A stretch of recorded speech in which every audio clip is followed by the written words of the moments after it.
Hey guys, welcome back to another video. Super excited to be here. Got a couple of cameras I'm comparing, but more importantly, a couple of film stocks I'm actually comparing.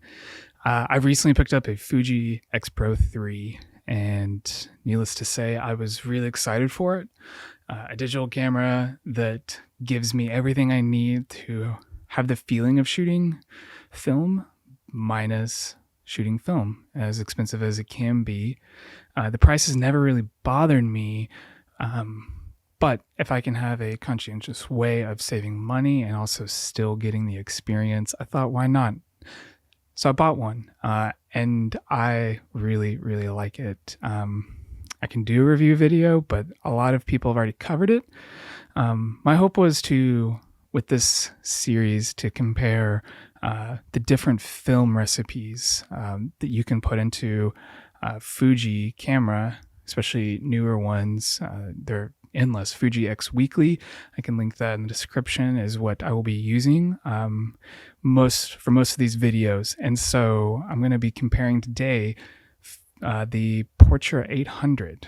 So let me preface with this. I used on my Fuji the Moment Cinebloom filter 20%, and I love this filter. I use it for all my night photography, and I thought, I could use my Pro Mist, which is an 1/8, or I could use my 20% Moment, and so I did. I used the Moment, and I do like the results, but in comparison, I think it took too much off of that sharp digital look, and it blew out, not really blew out, but it gave so much glow to the highlights that kind of the whole photo became a highlight in a sense when it came to kind of like edit. Now, I will say this, I didn't edit a lot of the JPEGs, opted not to do that, and just kind of what you see out of camera is what I got. I did maybe fix a little bit of the black tones and maybe touch up just a little of the color in color temperature as far as like Kelvin. And so you will see me walking around. I use my Leica M6 loaded with Portra 800, and I used my Fuji X-Pro3 with the Kodak Portra 800 Fuji X Weekly film recipe.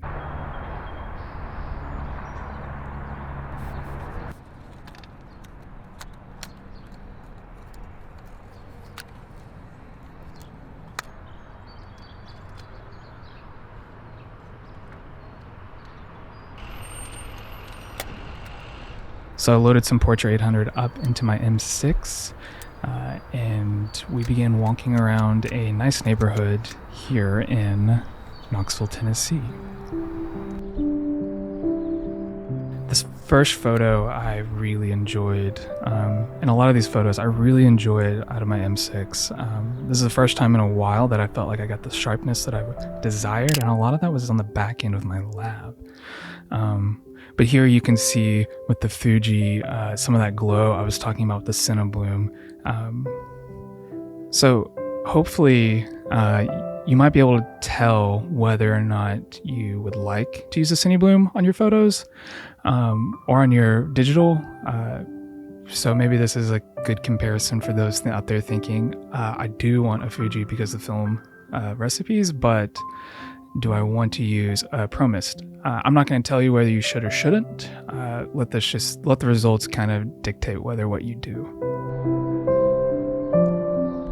Found this beautiful kind of scene with this bike against this kind of like presswood, and the sun was just hitting.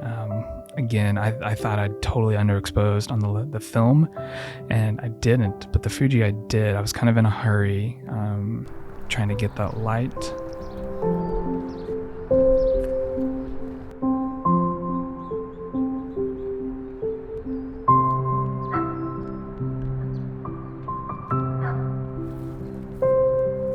This one was really nice on the film.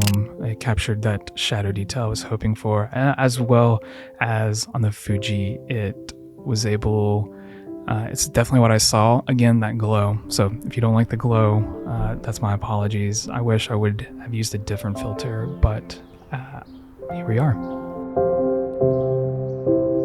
This truck was in the perfect place. That color of the house behind it and the truck were identical in color. Again, I feel like I'm going to say this a lot, but this is the last time I'll say it, that this glow is very powerful on the 20% at golden hour. So be in mind of that if you were thinking you would want to use it. Again, not a terrible look, but in comparing the two, I really wish I would have done something different. But I did not touch the colors, and I don't believe there was a color shift. So take that as you will. Let's continue. To the left of this truck was this beautiful yellow car, and I was like, oh my gosh, this is a gold mine right here. Excuse my face. I bet we all have strange faces when we are trying to focus with the rangefinder, so it's that rangefinder face. But really enjoyed both results. I actually really do like the glow that came out of the Cine Bloom, and I thought the colors were pretty comparable.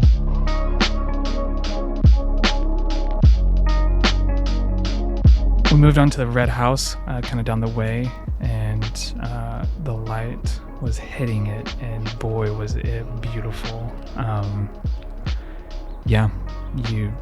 I love the contrast and the tonality of this roll that I got in Portra 800, and I thought the Fuji kept up with it for sure. As far as the colors went, or this recipe, it's not really I don't want this to be a comparison of camera bodies, rather a comparison of the film and its recipe that goes along with it.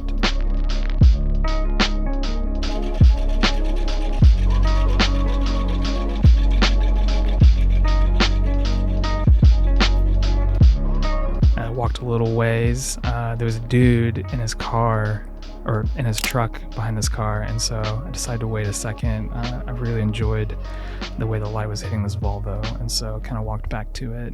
I enjoyed both looks. And then right at the corner of that street, I love the leading lines here and the way that the light was hitting these poles.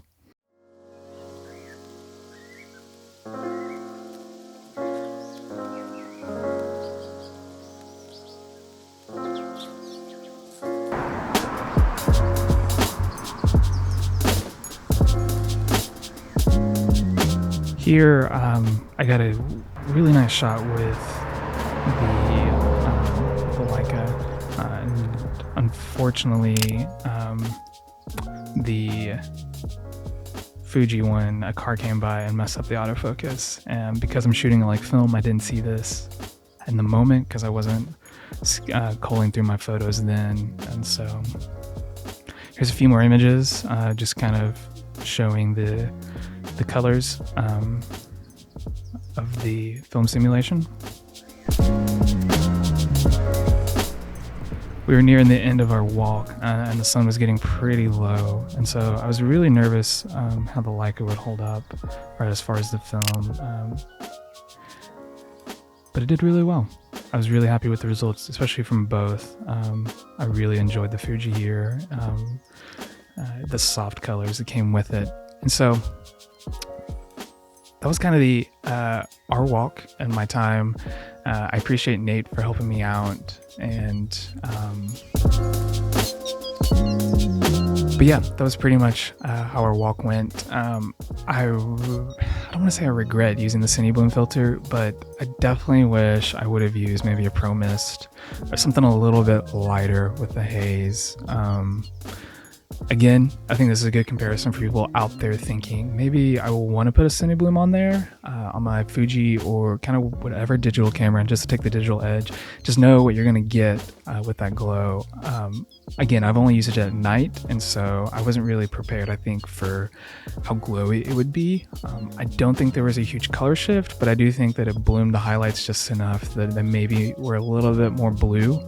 I didn't edit the JPEGs, and I didn't do much with the scans that I got back from the Portra 800. I wanted this to be a good comparison. And again, so this is just a comparison of the film simulation to its actual film that it is replicating. And so hopefully you guys saw a good comparison. I will say I'm excited for the future videos.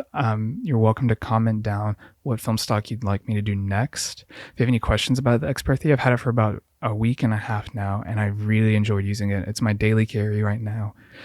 It's so fun to use. I definitely treat it like it's a film camera with its fake film back. A lot of people didn't like it when it released, but I think it's just for a certain type of person.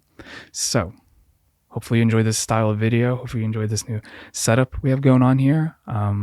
Please subscribe, like this video, all those YouTube things to go along with it.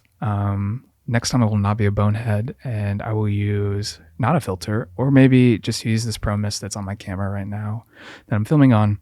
So reach out on Instagram. You can follow me there, start a conversation. Love to chat, love to talk. And it's the easiest way to get a quick response if you have a question. But thank you so much for watching, as always, and I will see you in the next one.